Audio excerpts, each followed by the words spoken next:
الحمد لله رب العالمين والصلاة والسلام على سيد الأنبياء والمرسلين وعلى آله وأصحابه أجمعين.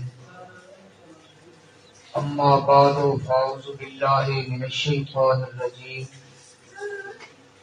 بسم الله الرحمن الرحيم. أو كصيب من السماء فيه ظلمات ورعد وبرق يجعلون أصابعهم في آذانهم من الصواعق حذر الموت والله محيط بالكافرين. يكاد البرق يخطف أبصارهم كلما أضاء لهم مشوا فيه وإذا أظلم عليهم قالوا ولو شاء الله لذهب بسمعهم وأبصارهم إن الله على كل شيء قدير. صدق الله مولانا العظيم وصدق رسوله النبي الكريم. إن الله وملائكته يصلون على النبي يا أيها الذين آمنوا صلوا عليه وسلموا تسليما. اللهم صل على سيدنا ومولانا محمد وعلى آل سيدنا ومولانا محمد صلاة دائمة مقبولة تؤدي بها عنا حقه العظيم. الصلاة والسلام عليك يا سيدي يا رسول الله وعلى آلك وأصحابك يا حبيب الله والحبيب الذي ترجى شفاعته لكل هول من الأهوال منتحب. يا أكرم الخلق ما لي من ألوذ به سواك عند حلول الحادث العمم. يا رب بالمصطفى بلغ مقاصدنا واغفر لنا ما مدى يا واسع الكرم. فإن من جودك الدنيا وذرتها ومن علومك علم اللوح والقلم. جاءت لدعوته الأشجار ساجدة تمشي إليه على ساق بلا قدم. بلغ العلا بكماله كشف الدجى بجماله حسنت جميع خصاله صلوا عليه وآله.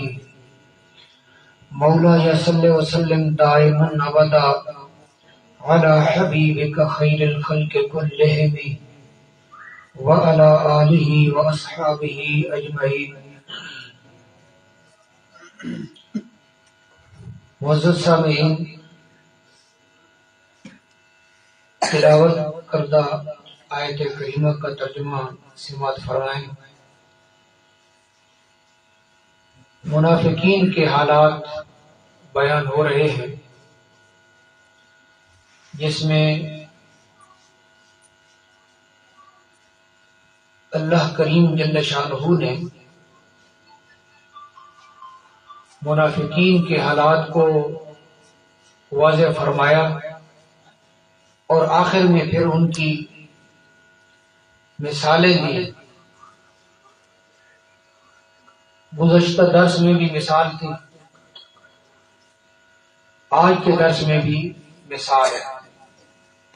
او کصیب من السماء، یا پھر ان کی مثال اس طرح ہے جیسے آسمان سے پانی اترتا ہے جس میں اندھیرے بھی ہوتے ہیں، گرج بھی ہوتی ہے، چمک بھی ہوتی ہے. او کصیب من السماء،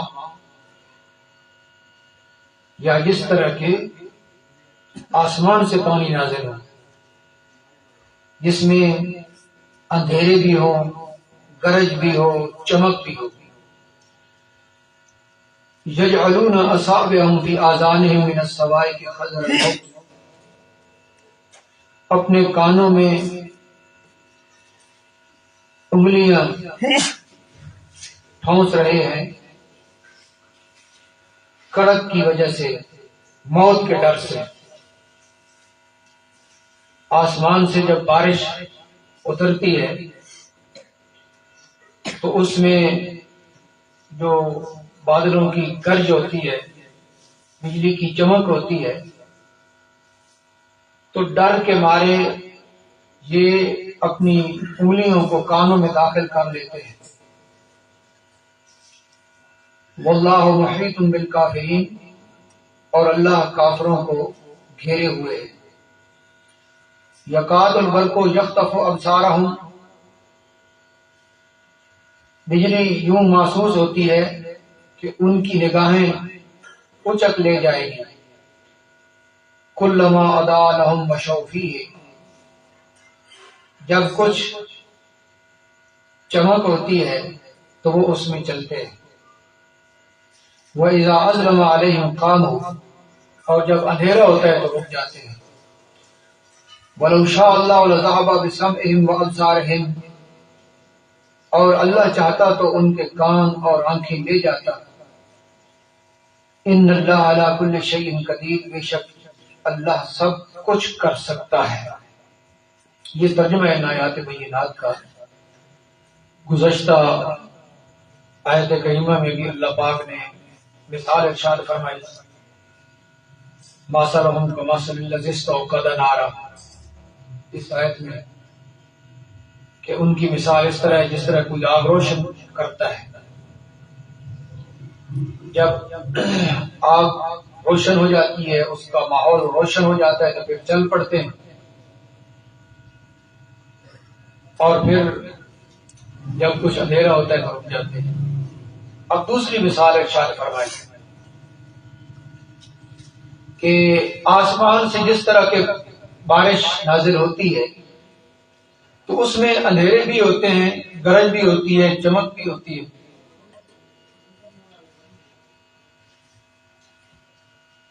روشنیاں بھی ہوتی ہیں، اندھیرے بھی ہوتے ہیں۔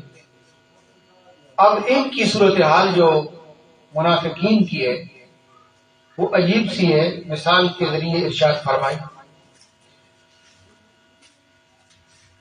کہ اسلام قبول بھی کرتے ہیں، جب اسلام کے اندر کچھ رونق دیکھتے ہیں، آسانیاں دیکھتے ہیں، مال غنیمت دیکھتے ہیں تو ساتھ چل پڑتے ہیں۔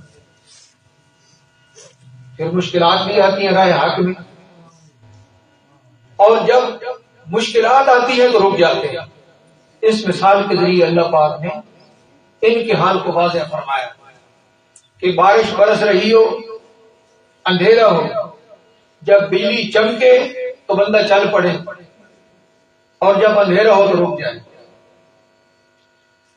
تو یہ کلمہ پڑھتے ہیں، اسلام کو قبول کرتے ہیں، اور جب آسانیوں کو دیکھتے ہیں تو خوش ہو جاتے ہیں، مال غنیمت کو دیکھتے ہیں تو خوش ہو جاتے ہیں، ساتھ مل جاتے ہیں، اور جب کوئی جہاد کا موقع آتا ہے، مشکل وقت آتا ہے تو پھر پیچھے ہٹ جاتے ہیں۔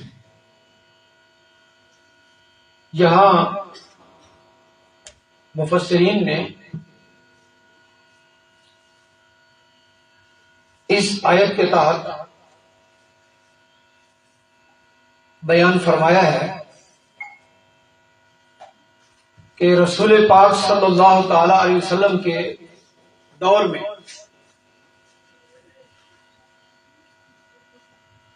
کانا رجلان من المنافقین من اہل المدینہ ہربا من رسول اللہ صلی اللہ علیہ وسلم الی المشرکین، دو شخص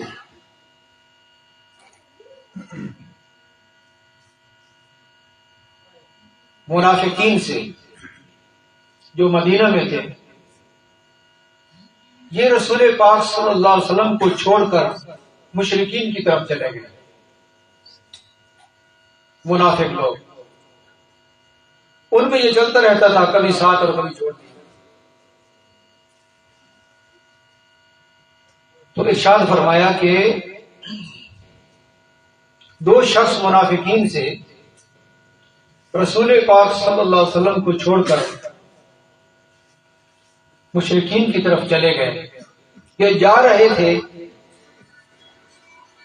تو بارش ہو گئی.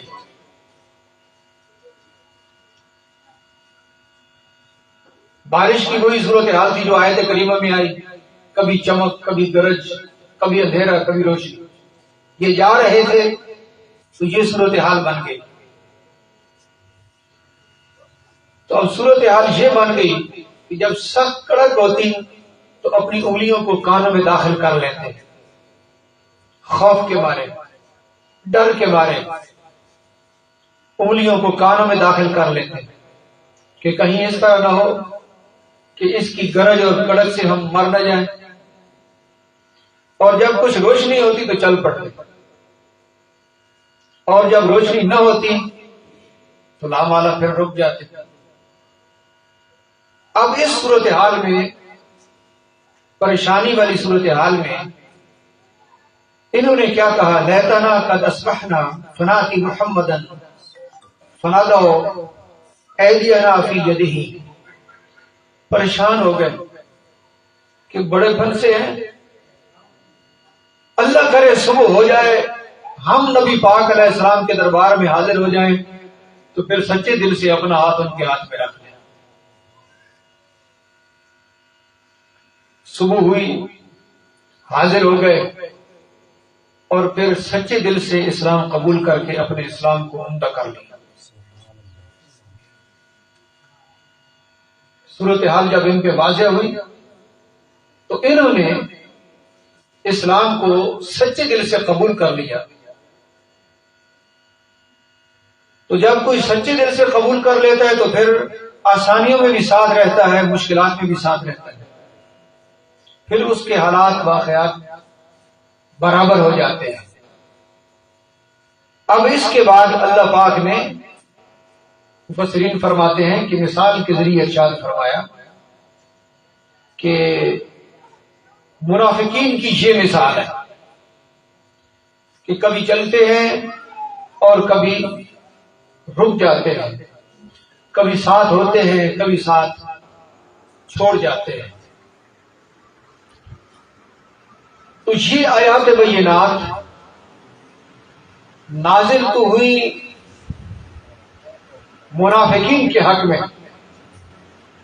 سبب تو ان کا خاص ہے، لیکن یہ قاعدہ ہے تفسیر کا کہ آیات کے نزول کا جو سبب ہوتا ہے اگرچہ وہ خاص ہوتا ہے، چند لوگوں کے اعتبار سے ہوتا ہے، لیکن اس کا حکم عام ہوتا ہے، پوری کائنات والوں کے لیے ہوتا ہے. حکم اس کا سب کے لیے ہوتا ہے. اب یہاں تو حال بیان کیا گیا منافقین کا، لیکن قیامت تک جس شخص کا رویہ یہ ہوگا کہ اس کا انداز آسانیوں میں کچھ اور ہوتا ہے، مشکلات میں کچھ اور ہوتا ہے، تو اس کے اوپر یہ حکم لگے گا. یہ مفسرین نے خود لکھا ہے یہاں، اور یہاں یہ وضاحت بھی ارشاد فرمائی کہ جب آیات بینات نازل ہوتی ہیں اور دیکھتے ہیں کہ یہ ہمارے مقصد کے مطابق ہیں تو ان کو لے لیے، اور جب وہ آیات بینات نازل ہوتی ہیں جن میں یہ سمجھتے ہیں کہ ہمارا مقصد پورا نہیں ہو رہا تو اس میں تعویلات شروع کر دیتے ہیں. توجہ رکھنا، منافقین کے جو حالات ہیں اس کو مفسرین ارشاد فرما رہے ہیں کہ یہ حکم جو ہے عام ہے قیامت تک کے لیے کہ جس شخص کا یہ انداز ہوگا کہ آسانیوں میں کچھ اور ہے، مشکلات میں کچھ اور ہے، تو اس کے اوپر پھر یہ جو منافقین والی آیات ہیں وہ لگے گی. کہ ان کا جو طریقہ کار تھا، جب احکامات ایسے نازل ہوئے کہ دیکھا کہ یہ ہمارے ذہن کے مطابق ہے تو ان کو لے لیا، اور جب یہ دیکھا کہ یہ ہمارے ذہن اور رائے کے مطابق نہیں ہے تو اس کے اندر تعویلیں شروع کر دیا. جس طرح کے علامہ اقبال نے کہا کہ خود نہیں بدلتے قرآن کو بدل دیتے ہیں۔ اب جو بندہ مومن ہوتا ہے اس کی شان یہ ہوتی ہے کہ جو حکم بھی نازل ہوتا ہے اپنے آپ کو اس کے تابع بناتا ہے۔ بندہ مومن اپنے آپ کو شریعت مطالعہ کے تابع رکھتا ہے، لیکن جس کے اندر یہ منافقین والے اوصاف ہوتے ہیں وہ دیکھتا ہے اپنی سہولت کو، اپنے فائدے کو دیکھتا ہے۔ جب یہ دیکھتا ہے کہ فائدہ ہو رہا ہے تو بھاگ کر آتا ہے، اور جب یہ دیکھتا ہے کہ فائدہ نہیں ہو رہا تو پھر اس کے اندر وہ پس و پیش کا مظاہرہ کرتا ہے۔ آپ دیکھ لیں ہمارے معاشرے کے اندر بھی ایک صورتحال ہے کہ جب کوئی معاملہ ہو جاتا ہے کسی کا اور پھر وہ یہ دیکھتا ہے کہ جو میرا موقف ہے شریعت بھی اسی طرح کہتی ہے۔ مثال کے طور پر وراثت لینا چاہتا ہے، مرد ہے یا عورت ہے، وراثت لینا چاہتے ہیں، کسی طرف سے ان کو پتہ چل جاتا ہے کہ شریعت بھی اسی طرح کہتی ہے جو تیرا مدعا ہے۔ اب یہ بندہ پتہ ہے کیا دعویٰ کرتا ہے کہ مجھے شریعت کا فیصلہ چاہیے، اور بس وہ کہتا ہے میری حتمی رائے یہ ہے کہ جو میرا معاملہ ہے مجھے شریعت کے مطابق بتلا دیجیے۔ اگر شریعت کا جو حکم ہمارے سامنے آتا ہے تو ہم اس کو قبول کرنے کے لیے تیار ہیں، تو شریعت کے مطابق فیصلہ کیجیے، ہمیں وہی قبول ہے۔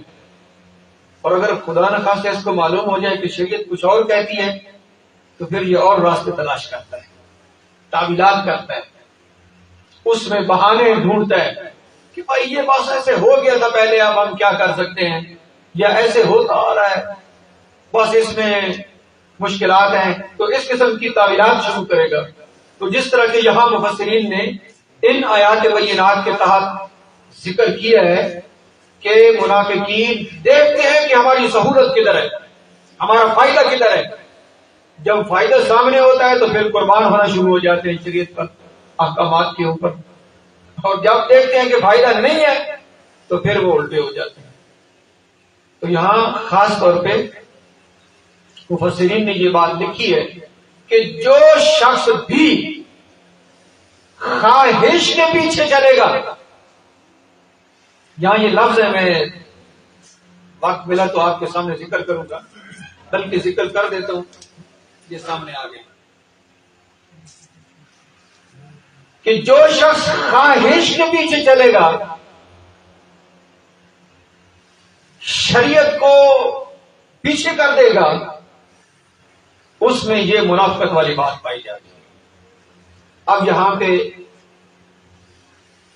صاحب تفسیر مظہری نے لکھا ہے فَإِنْ قِيلَ نُزُولُ هَذِهِ الْآيَاتِ كَانَ فِي حَقِّ الْمُنَافِقِينَ كَمَا تَدُلُّ عَلَيْهِ الْأَحَادِيثُ وَتَفَاسِيرُ قُلْتُ نَعَمْ لَكِنْ خصوص المورد لا يقتضي تخصیص عموم اللفظ فالآیات وإن كانت نازلة في حق المنافقين لكنها بعموم الفاظها شاملة لأهل الأهواء والله تعالی أعلم۔ یہ عبارت ہے، یہاں سوال اٹھایا خود مفسر نے کہ اگر یہ کہا جائے کہ یہ آیات تو صرف منافقین کے حق میں نازل ہوئی ہیں، اب کوئی بندہ شور مچائے کہ یہ آیات منافقین کی اور میرے اوپر فٹ کر رہے ہیں، تو یہ کیسے ہو سکتا ہے؟ تو یہ سوال اٹھایا مفسر نے خود کہ اگر کوئی یہ کہے کہ یہ آیات تو منافقین کے حق میں، جس طرح کے احادیث میں بھی ہے اور تفاسیر میں بھی ہے، تو ارشاد فرمایا کہ میں یہ کہتا ہوں کہ بات ٹھیک ہے کہ یہ منافقین کے حق میں نازل ہوئی ہے، لیکن قاعدہ یہ ہے کہ وہ آیات کے نزول کا جو سبب ہے صرف اس کو اور ان افراد کو نہیں دیکھا جاتا بلکہ الفاظ کے عموم کو دیکھا جاتا ہے، حکم کے عموم کو دیکھا جاتا ہے۔ اور یہاں ارشاد فرمایا کہ یہ حکم تمام اہل احوا کو شامل ہے جو بھی اپنی خواہش کے مطابق شریعت کے مقابلے میں چلتے ہیں، یہ حکم سب کو شامل ہے، یہ مفسرین نے لکھ دیا۔ تو اگرچہ یہ احکامات خاص طور پر منافقین کے لیے ہیں، لیکن قیامت تک جو شخص منافقت کرے گا اور شریعت کو مؤخر کرے گا، اپنی خواہش کو مقدم کرے گا، تو وہ اسی حکم کے تحت آئے گا۔ معزز سامعین کرام، ان آیات بینات سے جو ہمیں سبق مل رہا ہے وہ یہ ہے کہ بندہ مومن کو اپنا ایمان مضبوط کر لینا چاہیے۔ دنیا اور دنیا کے جو سہولیات ہیں ان کو مد نظر نہیں رکھنا چاہیے، بلکہ اللہ تعالیٰ کی جو رضا ہے اس کو مقدم رکھنا چاہیے اور اس کو مد نظر رکھنا چاہیے۔ اب اس مقام پہ جو کچھ مفسرین نے لکھا ہے وہ میں آپ کے سامنے پیش کر رہا ہوں۔ ان آیات کے تحت جو کچھ لکھا ہے تو ارشاد فرمایا اس مقام پہ کہ اللہ تعالیٰ نے جنت کو مشکلات کے پردے میں رکھا ہوا ہے اور جہنم کو آسانیوں اور خواہشات کے پردے میں رکھا ہوا ہے۔ خفت الجنت بالمکارہ وخفت النار بالشہوات۔ جو جنت ہے یہ مشکلات کے پیچھے ہے، یعنی کہ بہت سارے ایسے پردے ہیں جو مشکلات کے اوپر مبنی ہیں، اس کے پیچھے، ان مشکلوں کے پیچھے جنت ہے، اور جو جہنم ہے یہ خواہشات کے پیچھے۔ بظاہر آسانیاں اور نفس اور خواہش کی جو پیروی ہے اس کے پیچھے کیا ہے؟ جہنم ہے۔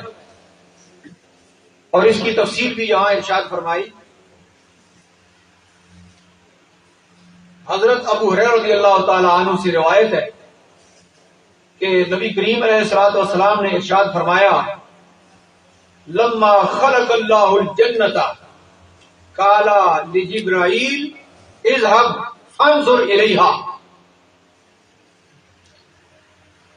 ارشاد فرمایا کہ اللہ تعالیٰ نے جب جنت کو پیدا فرمایا تو حضرت جبرائیل علیہ السلام کو حکم ارشاد فرمایا کہ جبرائیل جاؤ ذرا جنت کا مشاہدہ کر کے آؤ۔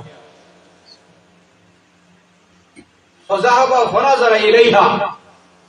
حضرت جبرائیل علیہ السلام گئے، جنت کا مشاہدہ فرمایا۔ وَإِلَى مَا أَعَدَّ اللَّهُ تَعَالَى لِأَهْلِهَا فِيهَا۔ جنت اور جنت کے اندر جتنی بھی جنتیوں کے لیے نعمتیں ہیں، انعامات ہیں، ان کا بھی مشاہدہ فرمایا۔ ثم جاء، پھر واپس حاضر خدمت ہوئے، دربار میں حاضری دی تو عرض کی کہ اے رب وعزتک لا يسمع بها احد الا دخلها۔ اے پروردگار عالم، جس شخص کو بھی اس جنت کی خبر ملے گی وہ ضرور اس میں داخل ہوگا۔ اتنی خوبصورت جنت کو سن لینے کے بعد اور یقین کرنے کے بعد کہ جنت اتنی اچھی ہے اور اتنی اعلیٰ ہے، ہر شخص اس میں داخل ہونے کی کوشش کرے گا، جو بھی سنے گا وہ اس میں داخل ہوگا۔ اس کے بعد پھر ثم خفها بالمکارہ، اللہ تعالیٰ نے پھر اس جنت کے اوپر مشکلات کے پردے رکھے۔ ایمان، اسلام کے ارکان اور جو پھر مشکلات بندہ مومن کو آتی ہیں، یہ مشکلات کے پردے ہیں۔ جنت مشکلات کے پیچھے ہے، آسانیوں کے پیچھے نہیں ہے۔ یہاں تو صورت حال یہ ہے، رمضان شریف میں اگر حافظ صاحب 10-15 منٹ اوپر لگا دیں تو مبتدی اچھی خاصی بات کرتے ہیں کہ فلاں مسجد والے تو 10 بجے فارغ ہو گئے تھے، ہمیں آپ نے 10:15 فارغ کیے، 15 منٹ ہمارے اوپر لگ گئے۔ اللہ پاک جل شانہ نے پھر جنت کے اوپر وہ جو مشکلات والی پردے ہیں نا وہ لگائے۔ کہ اس جنت میں آنے سے پہلے ان مشکلات سے گزرنا پڑے گا. وہ جو مشکلات ہیں ایمان اسلام کے ارکان اور دنیا کا ابتلا، یہ ساری چیزیں جنت کے اوپر رکھی، ان پردوں کو سجایا. ارشاد فرمایا کہ جبریل جاؤ آپ ذرا پھر جنت کو دیکھ کے آؤ. اب دوسری صورتحال ہے. حضرت جبرائیل علیہ السلام گئے، جا کے اس کا مشاہدہ کیا، اور جب واپس آئے تو عرض کی کہ اے پروردگار عالم تیری عزت کی قسم ہے، لقد خشیت اللہ یدخل احد، مجھے تو ڈر ہے کہ کوئی بھی ادھر نہیں آئے گا. اب تو مجھے یہ ڈر ہے کہ اس کی طرف کوئی بھی نہیں آئے گا. وہ اتنا خوبصورت ماحول جو ہے انعامات والا، وہ ان مشکلات کے بعد ہے، تو ان مشکلات کو دیکھ کر تو سارے پیچھے ہٹ جائیں گے. تو مجھے تو خوف ہے کہ اس طرف کوئی آئے گا بھی نہیں. اب پھر اللہ پاک نے فلما خلق اللہ النار، جب اللہ تعالیٰ نے دوزخ کو پیدا فرمایا تو ارشاد فرمایا جبرائیل اذهب فانظر الیہا، جبرائیل جاؤ ذرا جہنم کا مشاہدہ کر کے آؤ کہ وہ لوگ جو راہ راست پہ نہیں ہوں گے، ایمان کے اوپر نہیں ہوں گے، ان کے لیے جہنم تیار کی ہے، ذرا اس کو دیکھ کے آؤ. حضرت جبرائیل علیہ السلام گئے، جہنم کا مشاہدہ کیا، پھر واپس آئے اور عرض کی کہ اے پروردگار عالم تیری عزت کی قسم ہے، لا یسمع بها احد فیدخلها، اے پروردگار عالم جسے بھی جہنم کا پتہ چل گیا نا وہ اس راستے پہ نہیں آئے گا. بالکل بڑی خوفناک ہے، بڑی خطرناک ہے، اس طرف کوئی بھی نہیں آئے گا. فخفا بالشہوات، پھر اللہ تعالیٰ نے اس جہنم کے اوپر وہ خواہشات کے پردے ڈال دیے، وہ نفس کی پیروی، وہ آسانیاں، حرام خوریاں، اس کے پردے اس کے اوپر ڈال دیے. ارشاد فرمایا کہ جبرائیل آپ جاؤ اور ذرا اس کو دیکھ کے آؤ.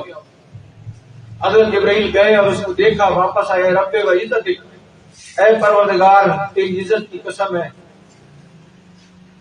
اب تو مجھے خوف ہے کہ سارے اس میں داخل ہو جائیں گے، کوئی بھی باقی نہیں رہے گا. کیوں کہ اس کے اوپر جو خوبصورت پردے ہیں، اس کے اوپر جو خواہشات کا میلان ہے،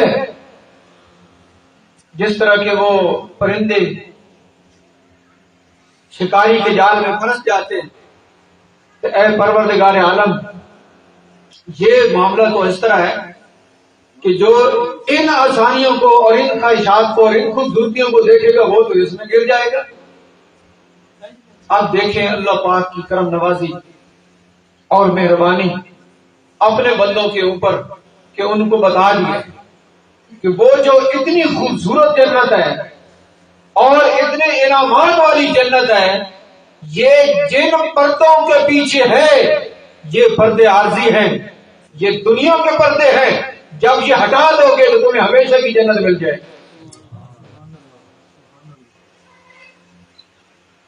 اور وہ جو جہنم بڑی خطرناک ہے لیکن خوبصورت پردے لگے ہوئے، بڑے اس کی طرف طبیعت کا میلان ہوتا ہے، لیکن یہ دنیا کی عارضی چیزیں ہیں. جب یہ فنا ہونے والا جہان ہے، اگر اس کے پیچھے پڑو گے تو پھر ہمیشہ کی جہنم. اللہ تعالیٰ جل شانہ نے بندہ مومن کے اوپر تو یہ واضح فرما دیا. اب جو منافق ہیں وہ تو بیچارے ڈگمگا رہے ہیں، کبھی ادھر ہے اور کبھی ادھر ہے. جب وہ دنیا کی آسانیوں کو دیکھتے ہیں تو فیصلہ اور ہوتا ہے، اور جب دنیا کی مشکلات کو دیکھتے ہیں تو ان کا فیصلہ اور ہوتا ہے. تو بندہ مومن کو بتا دیا گیا کہ تمہاری منزل تو وہ ہے، اس راستے کے اوپر حالات جیسے بھی ہو تم نے اس منزل کو نہیں چھوڑنا. آسانیاں ہو تو پھر بھی، مشکلات ہو تو پھر بھی تم نے اپنے پائے استقامت کے اندر کبھی بھی لغزش نہیں لاتے، تو انہیں مضبوطی سے رہنا ہے۔ تو اس مقام پہ یہاں یہ منافقین کے حال کو ارشاد فرمایا کہ بیچارے منافق جب مشکلات کو دیکھتے ہیں تو وہ یہ سمجھتے ہیں کہ ان مشکلات کو جھیل لینا یہ بہت مشکل ہے، وہ راستہ تبدیل کر لیتے ہیں، حالانکہ اس راستے کے اوپر بھی مشکلات ہیں۔ جس طرح کہ وہ منافق نبی پاک علیہ السلام کو چھوڑ کر گئے، بارش آ گئی اور پھنس گئے، انہوں نے کہا کہ اب سچی توبہ کرتے ہیں، اب واپس جائیں گے تو پھر دوبارہ ہم اس راستے پہ نہیں آئیں گے جو منافقت والا راستہ ہے، مشکلات بھی آئیں گی تو ان کو ہم برداشت کر لیں گے۔ یہاں مفسر نے ارشاد فرمایا کہ ان منافقین کی مثال ایسی ہے، کما ان الارنب اذا رأى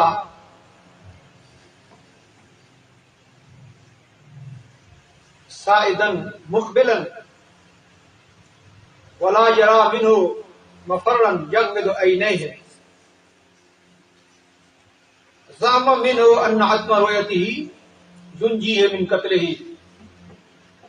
ارشاد فرمایا کہ ان کی مثال اس طرح ہے کہ جس طرح خرگوش ہوتا ہے نا، جب وہ دیکھتا ہے کہ شکاری آ رہا ہے اور بھاگنے کا کوئی چارہ کار نہیں ہے تو وہ اپنی آنکھوں کو بند کر لیتا ہے اس گمان سے کہ اگر میں اس کو نہیں دیکھ رہا تو یہ بھی مجھے نہیں دیکھے گا اور میں اس سے بچ جاؤں گا۔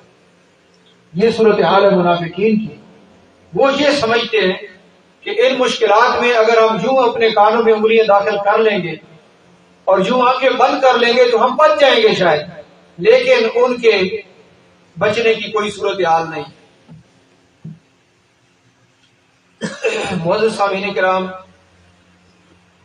اللہ کریم جل شانہ استقامت نصیب فرمائے۔ اب یہاں ایک بحث کی ہے مفسرین نے منافقین کے متعلقہ جو آیات ہیں اور احکامات ہیں آج کے درس میں ختم ہو رہے ہیں۔ شروع میں اللہ پاک نے بندہ مومن کے اوصاف کو ذکر فرمایا اور ان کے انعامات کو ذکر فرمایا، اس کے بعد منافقین کے حالات کو بیان فرمایا تاکہ جو سچا مومن ہے وہ دیکھ لے کہ مومن کی شان کیا ہے اور منافق کا حال کیا ہے۔ مومنین، متقین، مخلصین کے حالات کے بعد مکمل تفصیل کے ساتھ منافقین کے حالات کو ارشاد فرمایا۔ اب یہ جو مثال ارشاد فرمائی بارش والی، کہ جب بجلی کی چمک ہوتی ہے تو چل پڑتے ہیں اور جب اندھیرا ہوتا ہے تو رک جاتے ہیں، اسی طرح جب کوئی حکم نازل ہوتا ہے دیکھتے ہیں کہ اس میں فائدہ ہے تو اس کو لینے کے لیے آگے بڑھتے ہیں، جب دیکھتے ہیں کہ اس میں مشکلات ہیں تو پھر تعویلات شروع کر دیتے ہیں، خواہشات کے پیچھے چلتے ہیں۔ اس مقام پہ مفسرین نے لکھا ہے کہ یہ جو ظلمات ہیں اور یہ جو اندھیرے ہیں یہ متشابہات سے بھی عبارت ہے، اور وہ جو چمک اور نور ہے وہ محکمات سے عبارت ہے۔ ایک اسلام کے واضح احکامات ہیں کہ ان کے اوپر عمل کرنا چاہیے، اور ایک متشابہات ہیں جن میں نہیں پڑھنا چاہیے۔ منافقین کی صورتحال یہ ہے کہ وہ متشابہات میں پڑھتے ہیں اور اس میں تعویلیں کرتے ہیں، اور تعویلیں اس لیے کرتے ہیں تاکہ وہ اپنی خواہش کے اوپر چل کے اپنے مقاصد کی طرف جا سکیں۔ اس مقام پہ مفسرین نے لکھا کہ جتنے بھی امت مسلمہ کے اندر یہ مختلف مذہب مسلک بنے ہیں، ارشاد فرمایا کہ اس کے پیچھے یہی خواہشات ہیں۔ ہر فرقے والے نے اپنی خواہش کے مطابق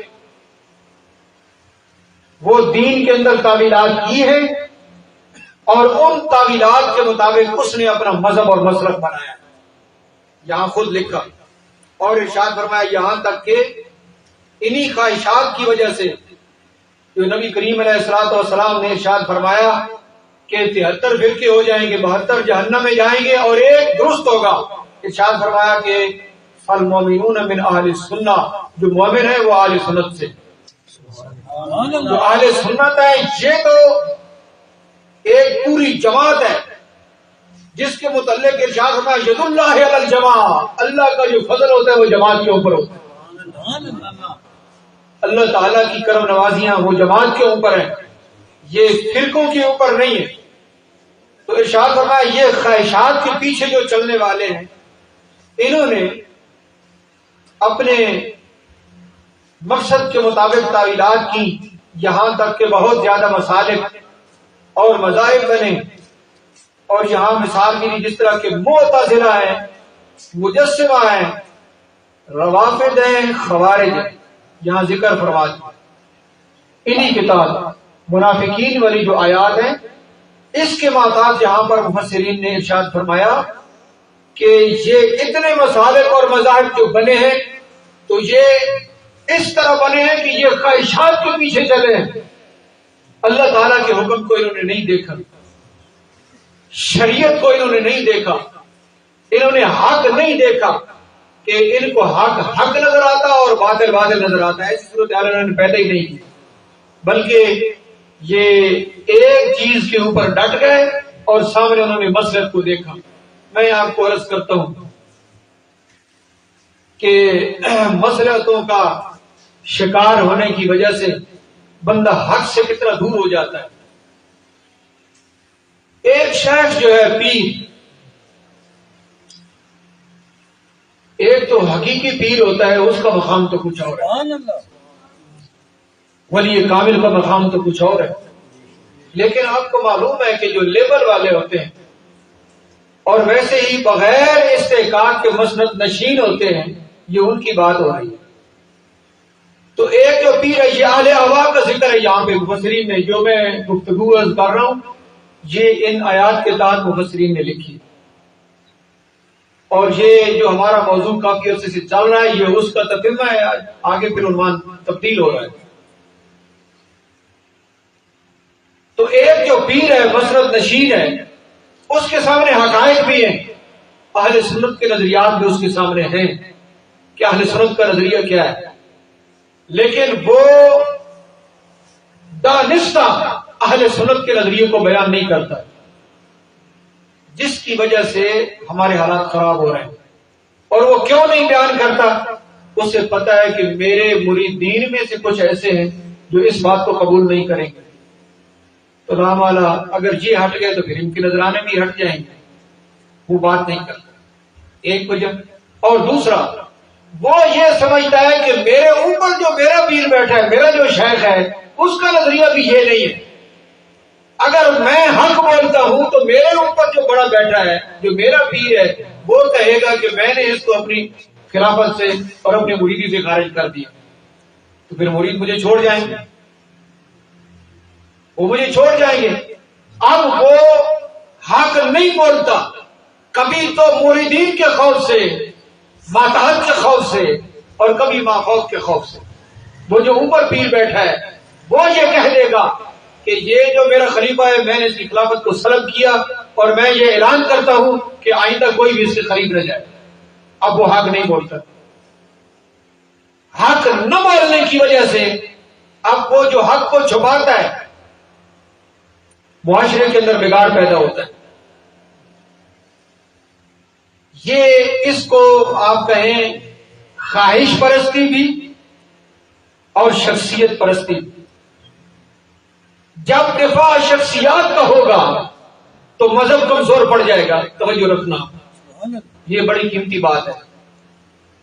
جب دفاع شخصیات کا ہوگا تو مذہب کمزور پڑ جائے گا کہ ایک شخصیت کا دفاع ہو رہا ہے، کوئی کہتا ہے میرا استاد ہے، کوئی کہتا ہے میرا شیخ ہے، کوئی کہتا ہے میرا بڑا مہربان ہے، اب وہ اس کا دفاع کرتا ہے، شریعت کا دفاع نہیں کرتا، مذہب کا دفاع نہیں کرتا، تو مذہب کمزور پڑ گیا اور وہ شخصیت مضبوط ہو گئی۔ اگر شخصیت کو چھوڑ کر مذہب کو بیان کیا جائے تو وہ شخصیت کمزور پڑ جائے گی اور مذہب مضبوط ہو جائے گا، یہ تو پکی بات ہے۔ جس کے ساتھ لوگ لگیں گے اور جس چیز کو بیان کیا جائے گا، لا محالہ جب حق کو بیان کیا جائے گا تو حق مضبوط ہو جائے گا۔ اب آپ دیکھ لو کہ یہ مصنوعی قسم کے آستانے، مصنوعی قسم کی انجمنیں، مصنوعی قسم کے ادارے جو مذہب حق کے اوپر ڈکیتی کر رہے ہیں، وہ تو مضبوط ہو رہے ہیں، ان کی تعداد بڑھ رہی ہے اور وہ زیادہ ہو رہے ہیں، اور وہ اب دلیل بن چکے ہیں کہ پورے ملک میں پھیل چکے ہیں، لیکن مذہب کمزور ہو چکا ہے۔ اگر وہ حق کو بولتے ہیں تو وہ لوگ ناراض ہوتے ہیں۔ یہ حالات ہیں جو یہاں پہ مفسرین نے ارشاد فرمائے کہ اس کو کہتے ہیں منافقت، کہ بندہ جب حق نہ بولے اور شخصیت کا دفاع کرے اور اپنی خواہش کو مقدم رکھے تو یہ منافقت ہے۔ تو ہمارا معاشرہ بہت زیادہ منافقت سے بھرا ہوا ہے، جس کی وجہ سے مذہب نظریہ وہ کمزوری کی طرف جا رہا ہے اور وہ جو شخصیاتی ماحول ہے وہ آگے جا رہا ہے۔ معزز سامعین کرام، یہ دنیا ہے، اس دنیا کو سمجھنا چاہیے اور اس کی جو حیثیت ہے اس کو وہی دینی چاہیے جو اس کی حیثیت ہے۔ اپنے ایمان کے اوپر، اپنے نظریے کے اوپر استقامت اختیار کرنی چاہیے اور مضبوطی اختیار کرنی چاہیے۔ علامہ اسماعیل حقی نے ارشاد فرمایا کہ ایک شخص نے حضرت حسن بصری کو عرض کیا، کیف اصبحت، کیسے تم نے صبح کی، تمہارا کیا حال ہے؟ حضرت حسن بصری سے آپ نے ارشاد فرمایا بخیر، اللہ تعالیٰ کا کرم ہے، خیریت سے ہوں۔ پھر اس نے کہا کہ کیف حالک، بتلاؤ تمہارا حال کیا ہے؟ حضرت امام حسن بصری کو، تمہارا کیا حال ہے؟ تو حضرت حسن بصری مسکرا دیے اور ارشاد فرمایا کہ میرا حال تو نہ پوچھ، تیرا اس شخص کے بارے میں کیا خیال ہے جو ایک کشتی میں سوار ہوتا ہے اور وہ کشتی جب سمندر کے درمیان میں پہنچ جائے تو وہ کشتی ٹوٹ جائے اور اس کے تختے الگ الگ ہو جائیں اور ہر شخص کسی نہ کسی تختے کا سہارا لے لے، تو اب اس کی کیا صورتحال ہوگی؟ جو ایک کشتی کے اوپر سوار ہوا، سمندر کے وسط میں جا کے کشتی ٹوٹ گئی، تو اب اس کی کیا صورتحال ہوگی؟ تو ارشاد فرمایا میری صورتحال تو اس دنیا میں یہ ہے کہ جو موت ہے وہ ایک سمندر کی طرح ہے، جو موت ہے وہ ایک سمندر کی طرح ہے، اور جو زندگی ہے وہ ایک کشتی کی طرح ہے، اور پھر کشتی سمندر کے درمیان میں ہے، اور اس کے ٹوٹنے پھوٹنے کے بعد میرے جو گناہ ہیں وہ ان تختوں کی مثال ہیں، تو اب تو خود بتا کہ میری صورتحال کیا ہو سکتی۔ تو یہاں یہ ارشاد فرما کے توجہ اس طرف پھیرنا چاہیے کہ جب ہم دنیا میں ہیں اور دنیا مشکلات کا گھر ہے، یہاں پہ مشکلات سے گھبرانا نہیں چاہیے، بلکہ استقامت اختیار کرنی چاہیے، مضبوطی اختیار کرنی چاہیے اور اپنے ایمان کی حفاظت کرنی چاہیے، منافقت سے بچنا چاہیے۔ اللہ کریم جل شانہ نے ان آیات بینات میں بڑی تفصیل کے ساتھ منافقین کے حالات کو ارشاد فرما دیا اور بندہ مومن کے جو اوصاف ہیں اور اس کی جو شانیں ہیں ان کو بھی واضح فرما دیا، اور ہمارے لیے یہ سبق کھل کر سامنے آ گیا کہ یہ جو دنیا دار الابتلاء ہے اور یہ عارضی جہان ہے، اس کی عارضی سہولتوں کو مد نظر رکھتے ہوئے، اس کے عارضی ماحول کو مد نظر رکھتے ہوئے ہم کبھی ایمان کا سودا نہ کریں اور آخرت کا سودا نہ کریں۔ کیوں کہ یہ جو جہنم ہے یہ خوبصورت پردوں کے پیچھے، یہ خواہشات کے پیچھے ہے۔ دنیا میں کبھی انسان دیکھتا ہے کہ یار فلاں بندہ تو بڑی آسانیوں میں ہے، فلاں بندہ تو بڑی نعمتوں میں ہے، وہ تو بڑی آسائشوں کے اندر موجود ہے اور میں مشکلات کے اندر ہوں، تو ان آسائشوں کو دیکھ کر بندہ یہ سوچتا ہے کہ میں بھی ان آسانیوں کو اپناؤں اور میں ان سہولتوں کو اپناؤں، اور پھر خواہش کے پیچھے پڑ جاتا ہے۔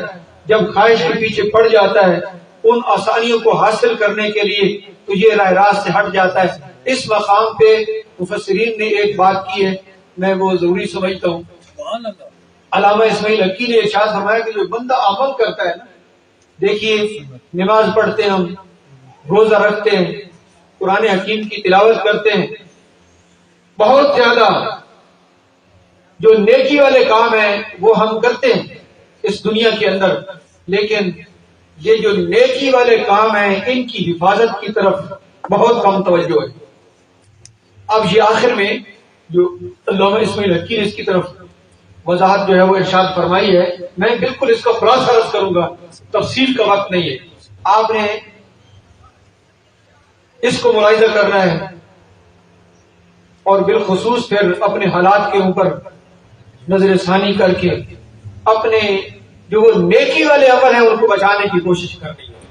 دیکھیے درس قرآن میں آنے کا مقصد یہی ہے کہ ہمیں قرآن حکیم کا نور نصیب ہو جائے، ہمارا جو ایمان ہے یہ مضبوط ہو جائے، ہمارے عمل جو ہے وہ محفوظ ہو جائے اور اللہ تعالیٰ کی رضا ہمیں حاصل ہو جائے، اور جو صراط مستقیم ہے سیدھا راستہ وہ ہمارے اوپر بالکل واضح ہو جائے، اللہ تعالیٰ ہمیں گمراہی سے محفوظ کرے۔ تو درس قرآن میں آنے کا یہی مقصد ہے نا کہ ہمارا عقیدہ درست ہو جائے، ہمارے عمل درست ہو جائے اور ہماری نیکیاں جو ہے وہ محفوظ ہو جائیں، اور جو سیدھا راستہ ہے وہ ہمارے اوپر واضح ہو جائے۔ وہ جو غلطی والے راستے ہیں، جو گمراہیوں والے راستے ہیں، اللہ تعالیٰ ان سے ہمیں محفوظ کر لے کہ یہ ان مقاصد کی طرف جو نظر ہماری ہے اور ہونی چاہیے تو اس کو سامنے رکھتے ہوئے آپ یہ سماعت فرمائیں کہ اللہ کریم جل شانہ اپنے بندوں کے اعمال کو دیکھ رہا ہے، اور بندوں کے اعمال جو ہے اللہ تعالیٰ کے دربار میں پیش ہوتے ہیں، اور اجمالاً سب کو معلوم ہے کہ اللہ تعالیٰ کے دربار میں وہ اعمال قبول ہوں گے جو اعمال اس کے لیے ہوں گے، جو کسی اور کے لیے ہوں گے وہ اللہ تعالیٰ کے دربار میں قبول نہیں ہوں گے۔ اب یہ اللہ پاک نے مختلف فرشتوں کی ڈیوٹی لگائی ہوئی ہے کہ جب اعمال اللہ کے دربار میں پیش ہوتے ہیں بندوں کے، تو ایک وہ فرشتہ ہے جس کو صاحب الغیبہ کہتے ہیں۔ اب وہ فرشتہ یہ دیکھتا ہے کہ ان بندوں کے اعمال میں اگر غیبت ہے تو وہ پکڑ لیتا ہے۔ مسلمان کے بندے مومن کے پس پشت غلط باتیں کرنا، غیبت کرنا، وہ فرشتہ پکڑ لیتا ہے کہ تیرے اعمال میں غیبت ہے، لہذا یہ اللہ کے دربار میں نہیں جا سکتا۔ نماز تو اس نے ٹھیک پڑھی ہے، اب یہ دیکھنا نا، توجہ رکھنا، ایک تو یہ ہے کہ ہم عمل کرتے ہیں اللہ کی رضا کے لیے، تو یہاں تک تو ہمارا ذہن کام کر رہا ہے کہ جب نماز پڑھتے ہیں تو ہم بالکل فل پٹافل ہم کہتے ہیں کہ ہم اللہ کی رضا کے لیے پڑھ رہے ہیں، الحمدللہ۔ بندہ سوچتا ہے کہ نہ آج ریاکاری آئی نہ کوئی اور بات ہے، لیکن نماز کے بعد ایک ایسا کام کیا جو نماز کے اندر مخل ہوا، ادھر توجہ بہت کم ہوتی ہے۔ اب یہ دیکھیں بہت اچھے عمل کیے، لیکن ایک فرشتہ جو ہے اس نے پکڑ لیا، جو یہ چیکنگ نہیں ہوتی، بندہ دفتروں میں جاتا ہے، مختلف مقامات پہ جاتا ہے تو وہ آلے کے ساتھ چیک کرتے ہیں، اگر کوئی ایسی چیز ہو خطرناک جو اندر کے حال کے مناسب نہیں تو پکڑ لیتے ہیں تاکہ اس چیز کو باہر نکالا جائے۔ تو اعمال جب اللہ کے دربار میں جاتے ہیں تو ایک وہ فرشتہ ہے کہ جس کی یہ ڈیوٹی ہے کہ جو شخص غیبت کرتا ہے اس کے اعمال کو اللہ کے دربار میں نہیں پیش کیا جائے گا۔ اب وہ فرشتہ پکڑ لیتا ہے کہ تو غیبت کرتا ہے، اس غیبت کی وجہ سے تیرے یہ اعمال اللہ کے دربار میں پیش نہیں ہو سکتے اور ان کے اوپر تمہیں ثواب نہیں مل سکتا۔ اسی طرح ایک شخص ہے وہ نماز بھی پڑھتا ہے، روزہ بھی رکھتا ہے، قرآن کی تلاوت کرتا ہے، الغرض سارے نیکی کے کام کرتا ہے، لیکن فخر کرتا ہے تو جو فرشتہ ہے ملک الفخر وہ اس کو پکڑ لیتا ہے کہ تیرے اعمال باقی جتنے بھی ہیں وہ اپنی جگہ پہ ہیں، لیکن یہ فخر والا دھبا اس کے اوپر لگا ہوا ہے، لہذا تیرے اعمال اللہ کے دربار میں مقبول نہیں ہو سکتے جو تو فخر کرتا ہے۔ اسی طرح بہت سے فرشتوں کی ڈیوٹی ہیں، فخر کرنے والا، تکبر کرنے والا۔ پھر آ گیا ملک الحسد، حسد کرنا۔ اب جب اعمال پیش ہو رہے ہیں تو وہ جو ملک الحسد ہے وہ فرشتہ پکڑ لے گا کہ تو حسد کرتا ہے، ٹھیک ہے نماز بھی پڑھتا ہے، قرآن کی تلاوت بھی کرتا ہے، روزے بھی رکھتا ہے، لیکن اللہ کے بندے تو حسد کیوں کرتا ہے؟ وہ حسد کرنے کی وجہ سے، یہ سابقہ درس میں اس کی تفسیر آ چکی ہے کہ حسد بہت ساری خرابیوں کی جڑ ہے، یعنی کہ بندہ جب کسی کے اوپر حسد کرتا ہے تو یہ بہت بڑا اس کا دشمن ہوتا ہے۔ اب اس کے سامنے یہ رکاوٹ ہوتا ہے کہ یہ اس طرح کیوں ہے، تو اس شخص کا ایمان اللہ تعالیٰ کے اوپر نہیں ہے، اس حسد کی وجہ سے یہ اپنے ایمان کو کمزور کر بیٹھا۔ جب ایمان کمزور ہوا تو وہ سارے جو عمل کیے تھے وہ سارے کمزور پڑ گئے۔ اللہ تعالیٰ کے اوپر اس کا ایمان نہیں ہے کہ اس کو اللہ نے جس حال میں رکھا ہوا ہے تو اللہ نے رکھا ہوا ہے، تجھے جس حال میں رکھا ہوا ہے تو اللہ نے رکھا ہوا ہے، تو اللہ کی قضا کے اوپر راضی نہیں ہے کہ تو حسد کرتا ہے پھر اور اپنے ماحول کو خراب کرتا ہے اور نفرتوں جو ہے وہ ماحول میں جنم لیتی ہے۔ تو وہ فرشتہ جو ملک الحسد ہے وہ اس کو پکڑ لیتا ہے، ان اعمال کو اوپر نہیں جانے دیتا کہ اس میں یہ داغ موجود ہے، حسد والا عمل ٹھیک موجود ہے لیکن یہ خرابی موجود ہے۔ اب دیکھیں یہ بہت ساری چیزیں ہیں جو ہمارے اندر موجود ہوتی ہیں، ان کو باہر نکالنا چاہیے۔ بندہ کہتا ہے کہ میں نماز بھی پڑھ رہا ہوں، روزہ بھی رکھتا ہوں، قرآن کی تلاوت بھی کرتا ہوں، لیکن دوسری خرابیوں کی طرف اس کا ذہن نہیں ہوتا۔ اور پھر میں پرلطف بات آپ کو بتاؤں کہ وہ علم جو فرض ہے، طالب العلم فریضۃ علی کل مسلم و مسلمہ، علم کو طلب کرنا، حاصل کرنا جو فرض ہے ہر مسلمان مرد اور عورت پر، وہ یہی ہے: ایمان، اسلام کے ارکان اور اعمال کی حفاظت۔ اعمال کرے بھی صحیح اور پھر ان کو محفوظ بھی رکھے، یہ وہ علم ہے جو فرض ہے۔ اب سکول کی دیواروں کے اوپر لکھا ہوتا ہے طالب العلم فریضہ، علم کو حاصل کرنا فرض ہے، حالانکہ وہ فرض نہیں ہے بالکل۔ سکول میں جو علم ہے اول میں تو اس کو علم کہنا ہی غلط ہے۔ وہ سکول کی جو دیوار پہ لکھا ہوتا ہے یہ غلط لکھا ہوا ہوتا ہے، جو علم فرض ہے وہ یہ دین کے متعلق ہے، وہ انگریزی کے متعلق نہیں ہے، وہ ABC اور 1 2 کے متعلق نہیں ہے۔ وہ علم جو فرض ہے جناب والا وہ ایمان کے متعلق ہے، اسلام کے ارکان کے حوالے سے ہے اور عمل کے حوالے سے ہے اور عمل کو محفوظ کرنے کے حوالے سے۔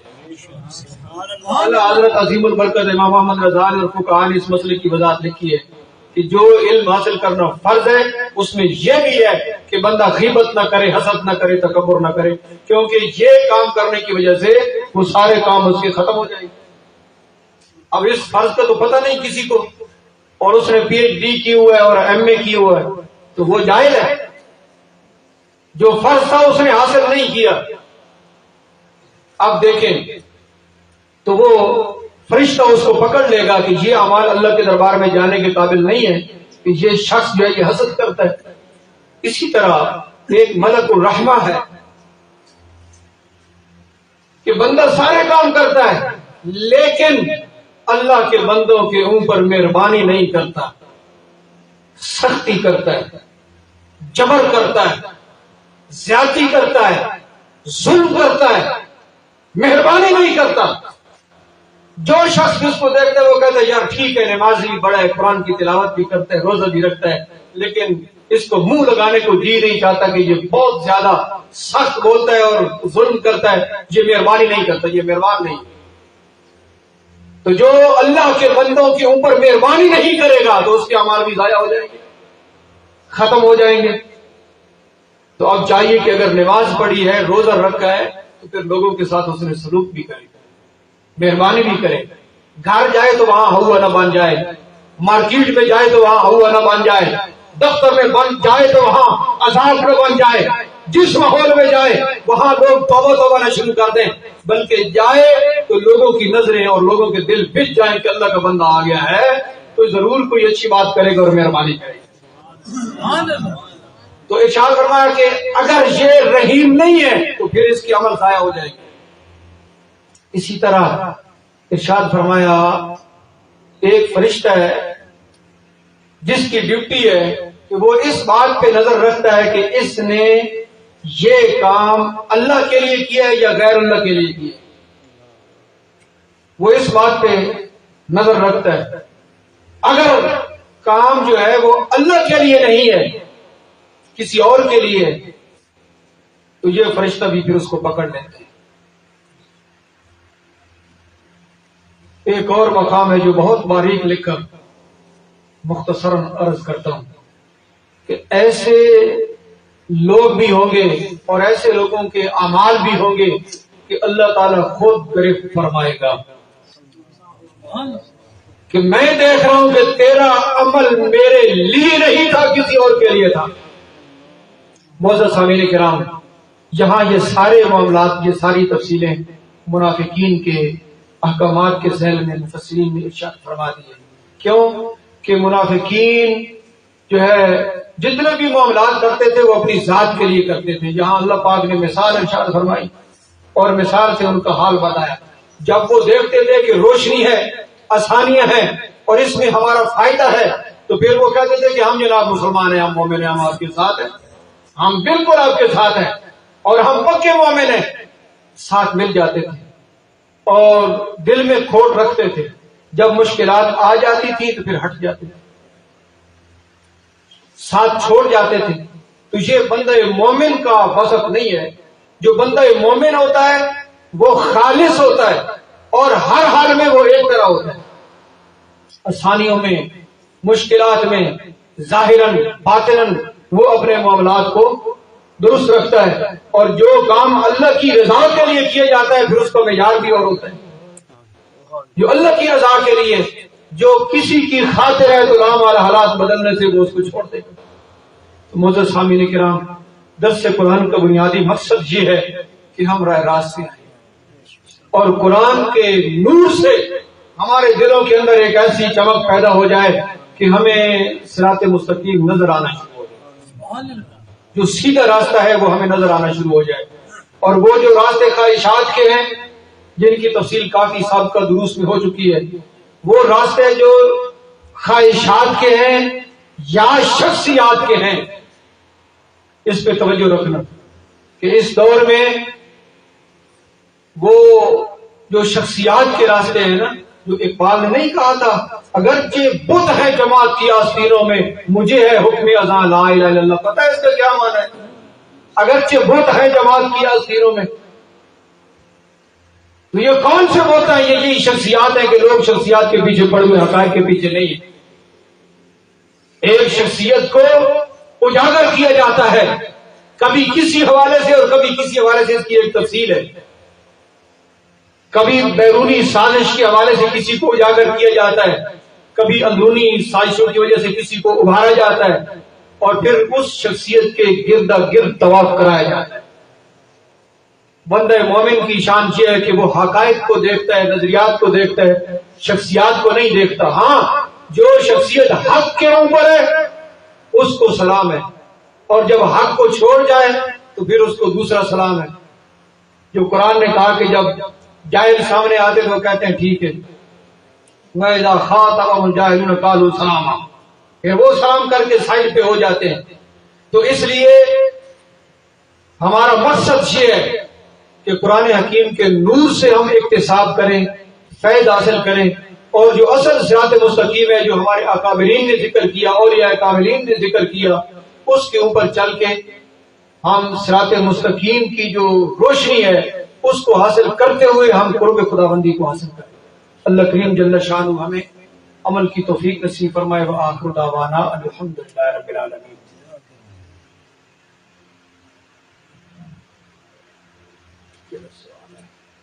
حضور میں یہ جو ہم کل پڑھتے ہیں یہ ایک رسم ہے یا سنت ہے؟ اس میں فیس بک پہ سوال ہے. اس کی تفصیل میں پہلے عرض کر چکا ہوں. جو قل شریف ہے نا، قل شریف، یہ ایک ایصال ثواب اور ایک دعائے مغفرت ہے. رسم تو ہم اس کو ویسے ایک محاورے میں کہہ دیتے ہیں. رسم قل ایک محاورہ بنا ہوا ہے عوام کا. یہاں رسم اصلی معنی میں نہیں ہے کہ یہ رسم ہے، بلکہ یہ جو قل ہے یہ ایک ایصال ثواب ہے، یہ ایک دعا کرنا ہے، یہ ایک استغفار ہے. زندہ افراد کا دعا کرنا، استغفار کرنا زندہ مرحومین کے لیے. جو قل ہوتا ہے یہ مرحومین کے لیے جو ہم دعائیں کرتے ہیں، استغفار کرتے ہیں، ایصال ثواب کرتے ہیں، خیرات کرتے ہیں، صدقات کرتے ہیں، اس کو کہتے ہیں. تو یہ ایک ایصال ثواب ہے. اس کا ثبوت قرآن میں موجود ہے، نبی پاک علیہ السلام کے ارشادات میں بھی ہے، فقہا نے اس کی باقاعدہ وضاحت کی ہے. اگر کوئی شخص یہ کہتا ہے کہ یہ جو قل شریف ہم کرتے ہیں یہ شریعت نہیں ہے، عبادت نہیں ہے، دعا نہیں ہے، بلکہ محض رسم ہے یا یہ منع ہے، تو اس کے اوپر اس کو دلیل لانی چاہیے. شریعت مطہرہ میں جن کاموں سے روکا گیا ہے ان کی تفصیل موجود ہے، وہ ممنوعات ہیں. تو اگر قل شریف اور اس کے جو قواعد ہیں اور قل شریف کے اندر جو کچھ بھی ہوتا ہے اگر یہ شریعت میں منع ہے تو پھر معترضین کو چاہیے کہ وہ اس کی کوئی دلیل پیش کریں. جو تم قل کرتے ہو یہ شریعت میں منع ہے، یعنی استغفار کرتے ہیں، اس میں قرآن حکیم کی تلاوت کرتے ہیں، کلمہ شریف پڑھتے ہیں اور پھر مل کر مرحومین کے لیے دعا کرتے ہیں کہ یا اللہ پاک یہ ثواب ان کو پہنچے اور ان کی بخشش فرما. یہ کام اگر قرآن میں منع کیا گیا ہے، نبی پاک علیہ السلام نے منع فرمایا ہے یا فقہا نے منع فرمایا ہے، تو اس کی کوئی دلیل پیش کر دیں. یقینی طور پر اس کے اوپر وہ کوئی دلیل نہیں لا سکتے کہ یہ ایک امر جائز امر ہے اور ایک اچھا عمل ہے اور یہ بندہ مومن کا ایک وصف ہے. قرآن حکیم میں اس کا ذکر ہے، ربنا اغفر لنا ولإخواننا الذين سبقونا بالایمان. جو بعد والے دعائیں کرتے ہیں کہ اللہ ہماری بخشش فرما، ہمارے ان مسلمان بھائیوں کی بخشش فرما جو پہلے چلے گئے. یہ تو یہ بندہ مومن کے وصف میں قرآن میں ذکر کیا ہے کہ جو بندہ مومن ہے وہ مرحومین کے لیے استغفار کرتا ہے، دعا کرتا ہے.